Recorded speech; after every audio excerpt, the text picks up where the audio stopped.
Hi friends, it's Em and welcome back to another video.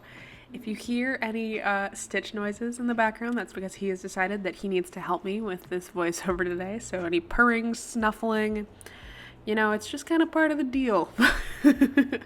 So, August reads. I read 26 books in August, which I'm blown away. Absolutely blown away. There are 31, I think, days in August. So that means that 5 days I didn't finish a book, effectively. Wow. And it was definitely a month.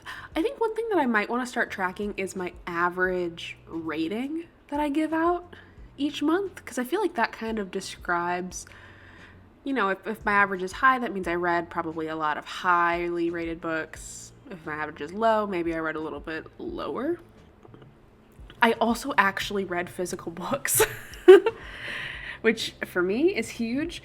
And that trend has kind of continued in September, I think.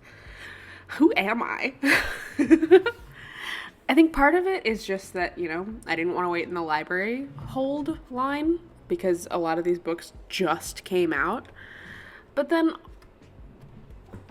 also sometimes it's just nice to have a physical book in your hand. That's like part of the magic of books. But, never fear. My ebook and audio were still charging ahead. And let's talk about the awesome books that I read in August. First was Once Smitten, Twice Shy by Chloe Lisa, and I loved it. It's a 12th Night retelling, which I feel like, the books that we normally get are Romeo and Juliet. There's been a lot about Much Ado About Nothing lately, and we got a different Shakespearean retelling. I was pretty happy with that. It was also kind of like a casual friends to lovers, fake dating, romance lessons sort of vibe, which I was into. I was very into it. There's chronic pain representation. It was just fabulous.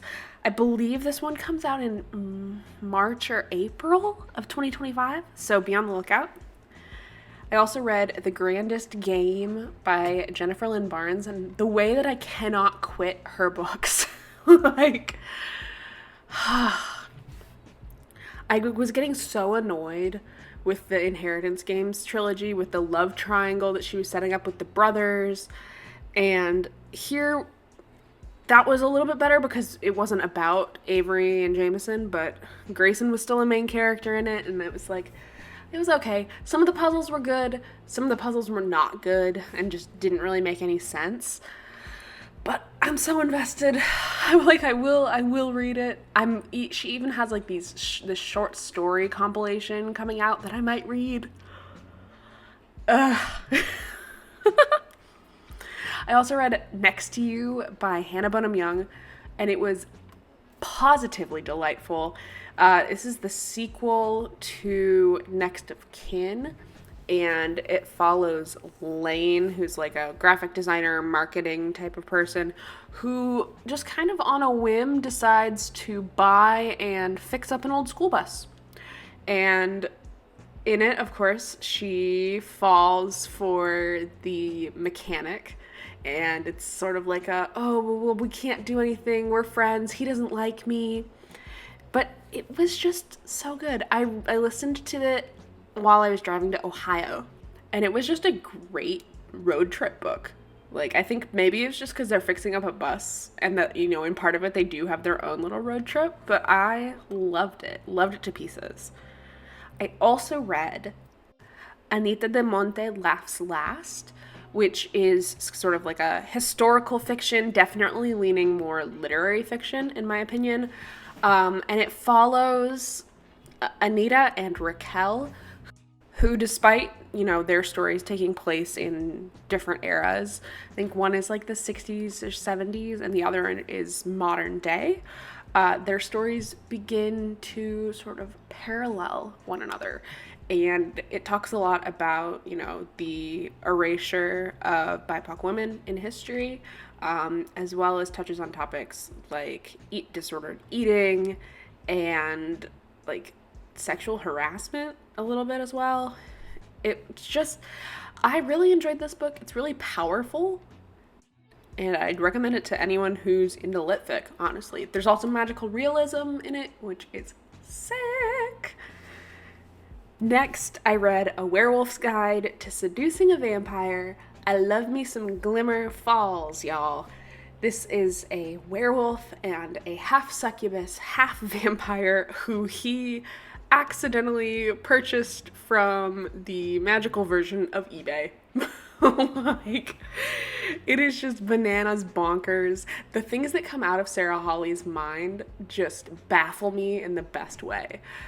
This is the third in a series. It's a little bit sweet, a little bit spicy, and I really hope that we go back to Glimmer Falls soon because I love it. Next, I read and loved Fall for Him by Andy Burke. So this is a male-male romance that literally starts with one of the characters falling through the other character's ceiling. Like, it's literally raining men. And I loved it. Like, it's just so fun, but it's also so full of drama, and it's hard-hitting, and everything that I read Andy for, it was fabulous. I loved it. It's a continuation of Fly With Me, mostly in the sense that, like, it's a friend of the main character in the previous book, but I don't think that you have to read Fly With Me in order to fully enjoy this one. I also read Coming Home by Melissa Grace, which is the fifth and final book in her Midnight in Dallas series. And yes, you do need to read the other 4 books in the series before this one, because it is just like, so cathartic.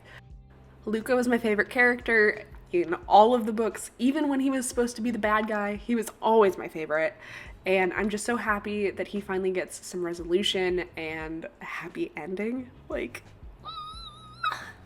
I also read and loved The Phoenix Keeper, which is a cozy fantasy set in a magical zoo. And it's sapphic.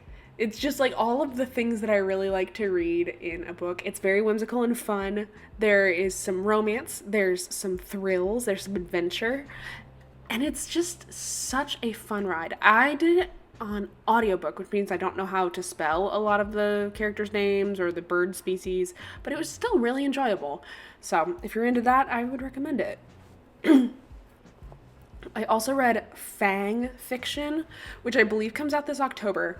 And the premise of this book is the best. So the whole idea of it is that, the mortal world has been reading this series of vampire books for a very long time, and they love it, or they hate it, or whatever, but it's very polarizing. But it turns out that those vampires have actually been living in sort of like a pocket dimension that mirrors our world, and they're real. Everything that happened in those books, also real. So it's very surprising to our main character when all of a sudden she meets the character from that series, and then is all of a sudden shunted to that vampire world. And we sort of get the story of how if she's going to be able to get back to the mortal world, the lore, what's happening, and it all has Kate Stayman London's signature humor. I will say that it's worth mentioning that there is discussion of sexual assault in this book. It's actually a very large part of the plot, although it's not hugely on screen or on page, but it's worth noting for content. And finally, The Wedding People. This book is so polarizing. You either love it or you hate it, and I loved it. It has so many topics in it that are, very difficult to read about or hear about. Depression, suicide, miscarriage, infertility. And I just felt like when I read this book, it was in the right time for me. So I was, feeling incredibly depressed, and this sort of helped me realize that I needed to reach out to my loved ones and such. I don't want to say too much about the book, but I really did enjoy it, and I hope that you find a book this month that you really enjoyed. Go ahead and comment what you're currently reading, and as always, happy planning.